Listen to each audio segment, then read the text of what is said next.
आज मैं आपको बताने वाली हूँ कि अगर झुकने से आपका कमर का दर्द बढ़ता है और झुकने के बाद जब आप उठते हो तो आपकी स्टिफनेस इतनी ज़्यादा बढ़ जाती है कि ठीक से आप चल भी नहीं पाते हैं, तो तुरंत इस स्टिफनेस को दूर करेंगे सिर्फ 2 सेकंड में। आप क्या कर सकते हैं, तो वो स्टेप आपको बताने वाली हूँ कि जैसे ही मान लिया आपको झुकना पड़ जाए तब आपको क्या करना है, और झुकने के बाद जब आप उठते हो तब आपकी कमर अकड़ जाती है तब आपको क्या करना है। अगर लंबे टाइम तक आप खड़े रहकर काम कर रहे हैं, स्टिफनेस आपकी बढ़ रही है, तो कौन सी एक्सरसाइज आपकी हेल्प कर सकती है इस स्टिफनेस को दूर करने में। अगर आप सोचते हैं कि मैं तुरंत जाकर लेट जाऊं और मेरे कमर का दर्द ठीक हो जाएगा, तो ये बिल्कुल आप गलत सोच रहे हैं, बल्कि अपनी कमर का दर्द या अपनी कमर के मसल को आप कमजोर बना रहे हैं, जिसकी वजह से ये पेन और ज्यादा बढ़ता चला जाएगा। इसके साथ में मैं बताने वाली हूँ एक एक्सरसाइज, बहुत ही इंपॉर्टेंट एक्सरसाइज, जो आपकी स्टिफनेस को और कमर के दर्द को खत्म करने में आपकी बहुत ज्यादा हेल्प करेगा तुरंत। तो चलिए शुरू करते हैं इस वीडियो को। हेलो फ्रेंड्स, मैं सुमन चौहान, सर्टिफाइड डाइटिशियन, न्यूट्रिशनिस्ट, आपकी फिटनेस ट्रेनर। मेरे चैनल देसी इलाज में आपका स्वागत है।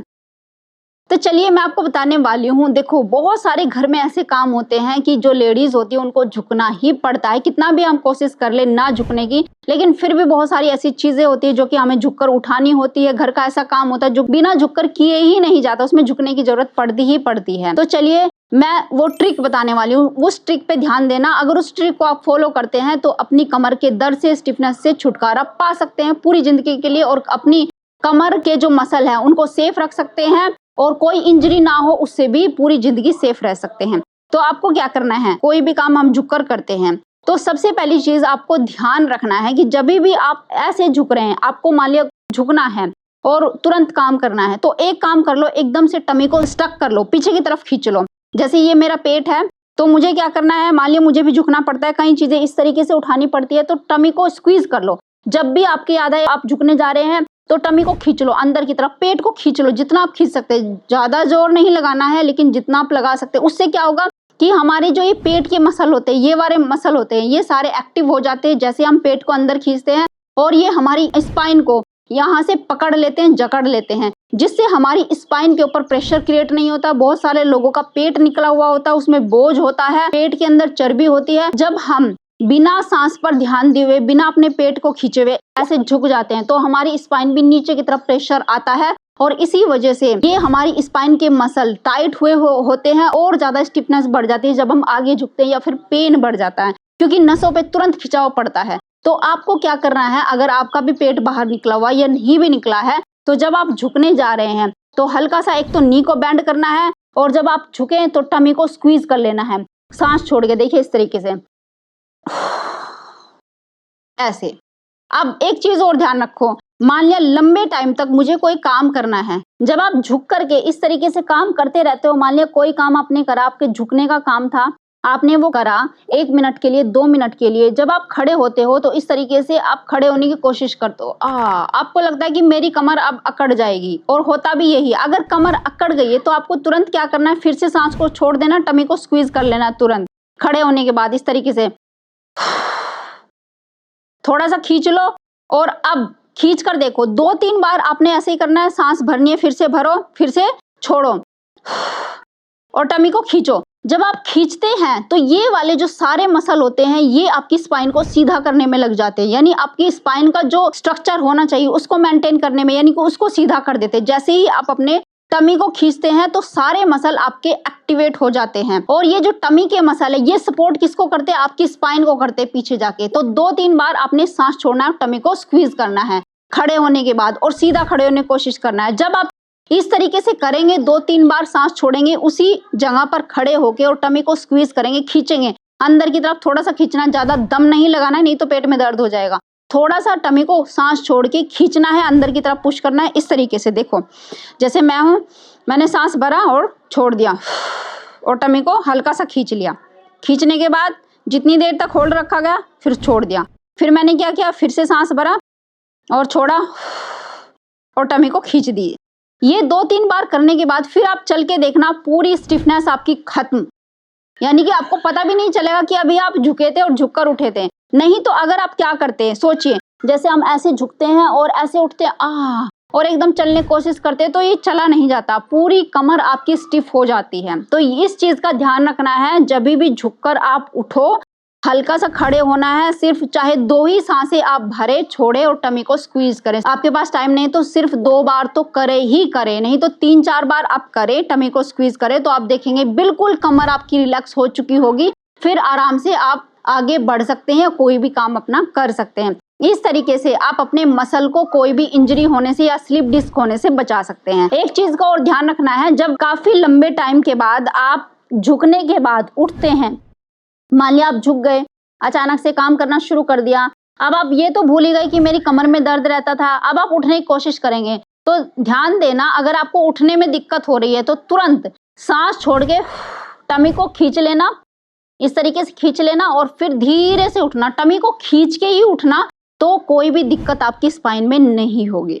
अब एक चीज और ध्यान रखें, मान लिया अचानक से एक बच्चे ने चीज गिरा दी और बच्चा जिद करा मम्मी आप उठा के दो, या फिर कोई चीज ऐसी रखी कि घर में कोई भी नहीं है, नीचे पड़ी हुई, आपको उठाना पड़ेगा, कोई पिलो नीचे गिर गया है और आप झाड़ू लगाते लगाते तुरंत उठाने की कोशिश करते हैं, तो उसमें क्या करना है, एक पैर आगे बढ़ाना है और एक पैर को उठा लेना है और तब वो चीज उठानी है।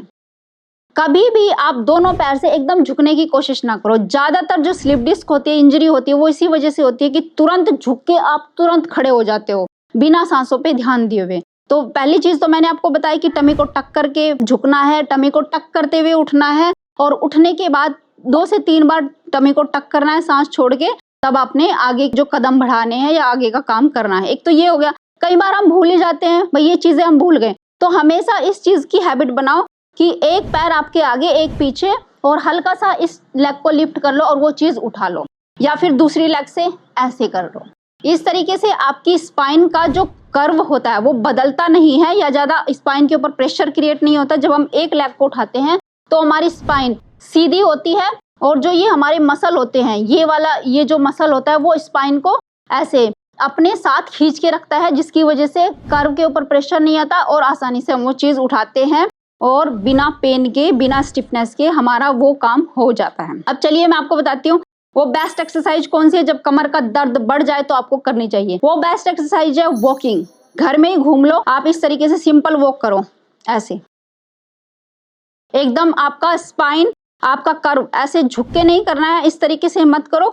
अपनी स्पाइन को जितना रख सकते हो सीधा रखो और हाथों को ऐसे घुमाओ, इस तरीके से घुमाते हुए घर में ही आप वॉकिंग कर सकते हैं। अब ऐसा मैं क्यों बोल रही हूँ, आप कहेंगे मेरी तो कमर में दर्द है, इतना तेज दर्द है, वॉक करने का मन नहीं करता, आप बोल रहे वॉक करो। देखो, जब हमारी स्पाइन में दर्द होता है यानी कि इसका मतलब ये होता है ब्लड का सर्कुलेशन ठीक से नहीं हो पा रहा है, या तो हमारी लेग में पेन जाएगा या हमारे बटक में पेन जाएगा। जब हम वॉक करते हैं, वॉक करने से हमारी जो स्पाइन होती है उनमें जो ब्लड का सर्कुलेशन रुक गया है वो फिर से चलना शुरू हो जाता है, क्योंकि वहां पे वाइब्रेशन होता है। जो हमारी स्पाइन की ये सारे कुल्लों तक ये जो नर्व जा रही है, जब हम इस तरीके से वॉकिंग करते हैं, इन कुल्लों को आगे पीछे करते हैं यानी अपने बटक्स को आगे पीछे कर रहे हैं, तो यहाँ पे सारी जो नर्व होती है उनमें वाइब्रेशन होता है। ये वाइब्रेशन ब्लड के सर्कुलेशन को बढ़ा देता है, जिससे आपको पेन कम महसूस होता है और पेन में आराम मिलने लगता है, स्टिफनेस भी आपकी खत्म हो जाती है। लेकिन ज्यादातर लोग क्या करते हैं, लेडीज हो जेंट्स हो, वो क्या करते हैं, आराम करना पसंद करते हैं। इससे उनकी स्टिफनेस कई गुना ज्यादा बढ़ने लगती है और ये बार बार हर दिन उनको परेशान करती जाती है। वो दवाइयां खा के आराम करते जाते हैं, आराम करने से और ज्यादा ब्लड का सर्कुलेशन कम होता है, स्टिफनेस बढ़ती है। तो इसलिए जितना हो सके आप वॉक करो, घर में ही करो, तेज मत चलो लेकिन हल्का फुल्का वॉक करते रहो। सबसे बेस्ट एक्सरसाइज है कमर दर्द में। अब नेक्स्ट एक्सरसाइज ध्यान से देखिए। कमर का दर्द किसी एक साइड में ज्यादा बढ़ रहा है तो तुरंत रिलीफ पाने के लिए आप क्या करेंगे, मेरी इस साइड में पेन है मान लिया, तो ये लेग मैं आगे रखूंगी, इस तरीके से आपने आगे रखना है, ऐसे क्रॉस करके आगे रखना है, हाथों को इस तरीके से रख दीजिए। अब इसके बाद थोड़ा सा घूम जाना है, साइड में घूमिए और ऐसे इस तरीके से झुकना है। जब मैं ऐसे करती हूँ तो जैसे ही हम यहाँ पर इस तरीके से खिंचाव देते हैं तो वो जो नसें हैं वो खिंचने लगती है और उनमें ब्लड का सर्कुलेशन बढ़ने लगता है और तुरंत आपको पेन में आराम मिलता है। तो देखिए, फिर से देखिए, इस तरीके से हाथों को रखना है, हल्का सा घूम जाना है और इस तरीके से मुड़ जाना है, फिर वापस फिर से घूमना है और ऐसे झुक जाना है दूसरी साइड। कम से कम 5 रेपिटेशन आपने एक साइड जरूर करने हैं और बैलेंस के लिए आप ये एक्सरसाइज दोनों साइड कर सकते हैं। इस तरीके से पैर रखना है, हाथों को ऐसे रखना है, घूम जाना है और इस तरीके से कम से कम 5 सेकंड के लिए होल्ड रखना है और वापस।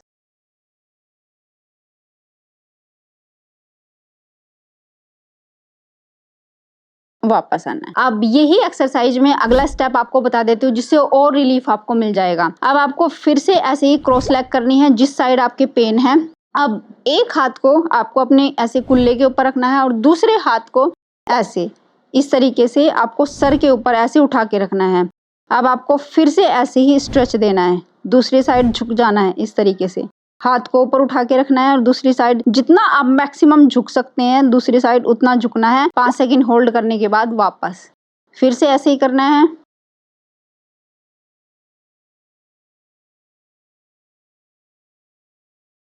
इस तरीके से